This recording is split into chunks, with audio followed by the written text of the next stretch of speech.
Morning বন্ধুরা, welcome back to my channel অঙ্কিস blogs. আমি অঙ্কিতা নিয়ে চলে এসেছি আজকে একটা নতুন ভিডিও নিয়ে। বাজছে এখন সকাল 8:30 আর এখন আমি বেরোচ্ছি আমার হাজবেন্ডের সাথে বাজার করতে। তো রেডি হয়ে গেছি, তো চলুন যাওয়া যাক, রাস্তায় দেখা হচ্ছে।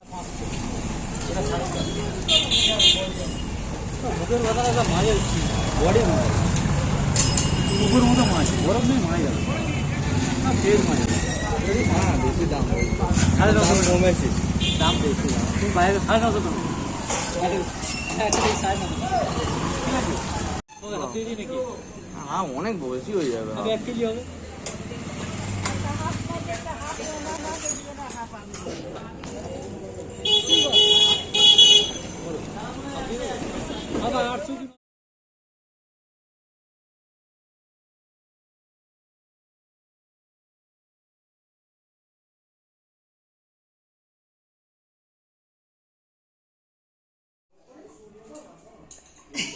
সব দেখিয়েছি, তুমি কাটো আর তোমার ভিডিও করে নি। দেখো আমার কি পুচু সোনা দেখেছে? পুচু সোনা দেখেনি। তাহলে ও তো দেখেনি, ও তো দেখবে তো। মামা দেখো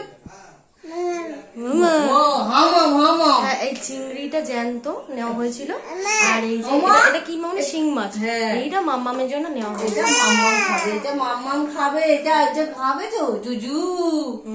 ধরো জুজু, ধরো বাবা। কেমন করছে দেখো। এবারে চলে এলাম আজকের ভিডিওর মেন টপিকে, মানে আমার বেডরুমে ডিপ ক্লিনিং করার সময় এসে গেছে। তো তার জন্য আমি বালিশ টালিশগুলো সব ঘর থেকে বাইরে বার করে দিচ্ছি। চাদরটা তুলবো না, চাদরটা থাক। চাদরটা থাকলে কি হবে বলুন তো, যে গদিটা আছে, গদিটা ওপরে কোনো নোংরা টোংরা পড়বে না, সেই জন্য চাদরটা চেঞ্জ করি না। সব ক্লিন হয়ে গেলে তারপর লাস্ট চেঞ্জ করব। তো এই যে এসির যে নেটটা রয়েছে না, আমি কোনো দিনও পরিষ্কার করিনি, আমার হাজবেন্ডই পরিষ্কার করে। আর যখন সার্ভিসিং হয় তখন লোক এসে পরিষ্কার করে। আমি এই প্রথম ক্লিনিং করব, তাও আবার হাজবেন্ডকে না জানিয়ে। ভিডিও যখন দেখবে তখনও বুঝতে পেরে যাবে। আমার হাতে যেগুলো দেখছেন এগুলো নিউজ পেপার দিয়ে তৈরি, আর এগুলো আমি দোকান থেকে কিনিনি বা কারোর কাছ থেকে নিইনি, এটা আমি নিজের হাতে তৈরি করেছি।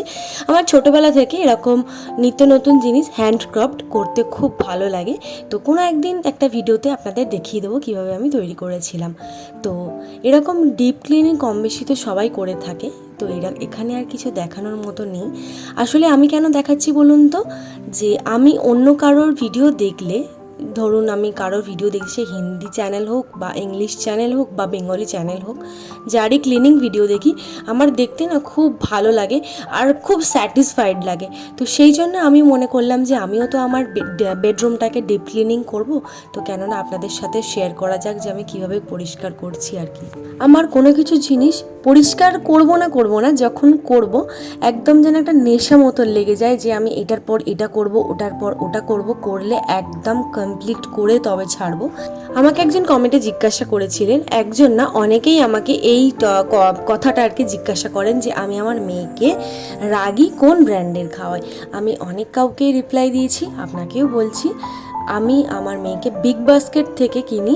বিবি রয়্যাল যে ব্র্যান্ডটা, যে নিজস্ব ব্র্যান্ড রয়েছে, সেই ব্র্যান্ডেরই আমি রাগিটা খাওয়াচ্ছি। দেখলাম ওর কোয়ালিটিটা ভালো, অর্গ্যানিক প্রোডাক্ট সেল করে, সেই জন্যই আমি ওটা খাওয়াচ্ছি। ভিডিওতে কিন্তু দেখলে মনে হবে না যে ঘরেতে কতটা ধুলো পড়েছে বা কিছু, কিন্তু সামনে থেকে দেখলে যথেষ্ট ধুলো ময়লা পড়েছে। কারণ আমি অনেকবারই বলেছি আমার রাস্তার ধারে বাড়ি, আর এইবারে তো ক্লিনিংটা আমার অনেক দিন গ্যাপ হয়ে গেছে বলে বেশি একটু ধুলো পড়ে গেছে। আর কদিন পরেই তো রান্না পুজো চলে আসছে, ভাবছি এখন হালকা ফুলকার ওপরে একটু ক্লিনিং করব, তারপরে ওই সময় আমি আরও ভালোভাবে পরিষ্কার করব। আমাদের ঘরে সিলিং ফ্যান নেই, তো একটাই রয়েছে স্ট্যান্ড ফ্যান। আমি স্ট্যান্ড ফ্যানটা খোলার চেষ্টা করেছিলাম কিন্তু খুলতে পারিনি। হাজব্যান্ডকে বলেছিলাম, ও একটু ব্যস্ত আছে বলে ও আসতে পারলো না, তো আমি ওপরই একটুখানি ঝুলটা ছেড়ে নিচ্ছি। ঝুল জমে থাকলে পাখাতে মনে হয় যেন গায়ে হাওয়াই লাগে না, আর ঝুলটা যখন ছাড়া হয়ে যায় স্পিডটা মনে হয়, এটা জানি না মনের ভুল কি সত্যি স্পিড বাড়ে, আর সত্যি অনেকটাই স্পিড বেড়ে যায়। সবসময় তো আর এসি চালানো যাবে না, কারণ বৃষ্টি বর্ষাকাল একটু ঠান্ডা ওয়েদার, মাম্মাম থাকে এই বেডরুমে, ঠান্ডা লেগে যাওয়ার ব্যাপার থাকে, সেই জন্য পাখাটার উপরে মেন ফোকাস করতে হয়। আমাদের বেডরুমে বেশিরভাগই কাঠের জিনিস, মানে এইসব ওয়ার্ড্রব, সানমাইকা এইসবের জিনিস রয়েছে। তো সেই জন্য শুকনোভাবেই মুছতে হয়, জল টল বেশি ঠেকানো যাবে না, মানে যে ভিজে কাপড় দিয়ে মুছে নেবো ব্যাস হয়ে যাবে সেরকম কিন্তু নয়, ঝুলটা ঝাড়তে হবে। ভ্যাকিউম ক্লিনার আছে কিন্তু আমার না এখন বার করতে ইচ্ছা করছে না, মনে হচ্ছিলো যেন শুকনো কাপড় 2-3 বার করে চেঞ্জ করে পরিষ্কার করে নিতে।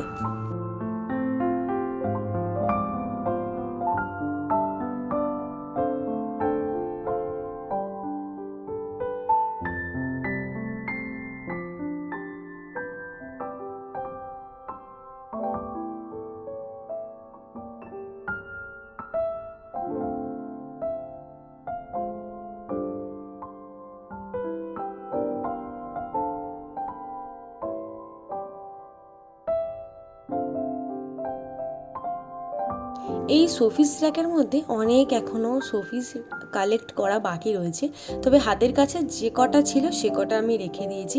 রাখলে তো আর হবে না, নিয়মিত ক্লিনিং করতে হবে। শুধু কাচের ওপরে না, শোপিস র্যাকের ভেতরেও ধুলো ময়লা ঢুকে পুরো একদম অবস্থা খারাপ হয়ে যায়।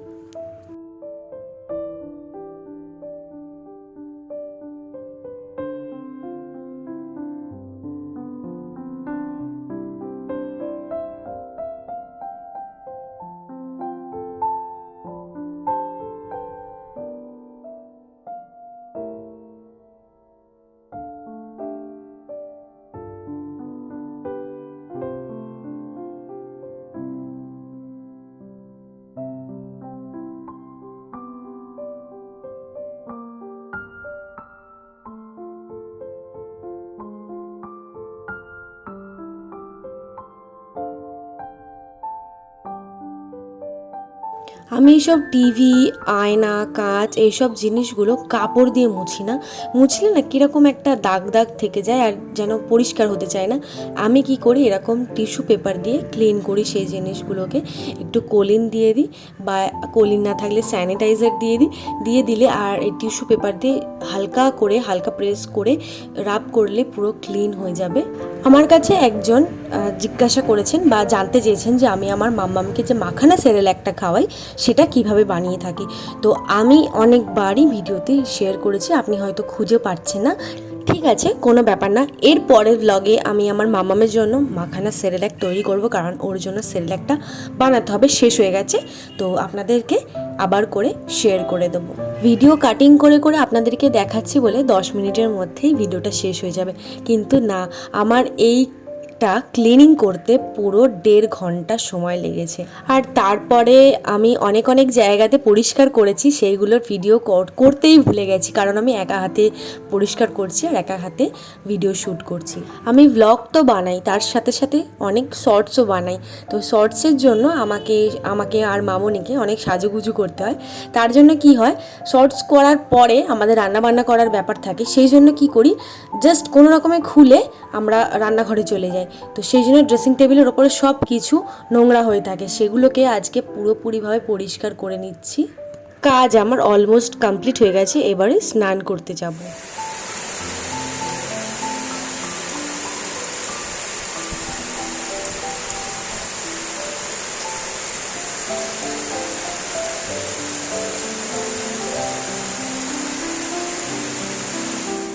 স্নান টান করে চলে এসেছি।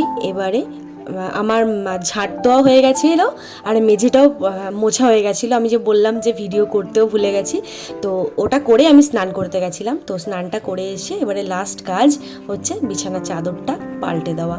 তো মামনি বড়বাজার থেকে যে চাদর এনেছিল, বিছানার বালিশের কভার এনেছিল, সেখান থেকে একটা নতুন পেতে দিচ্ছি।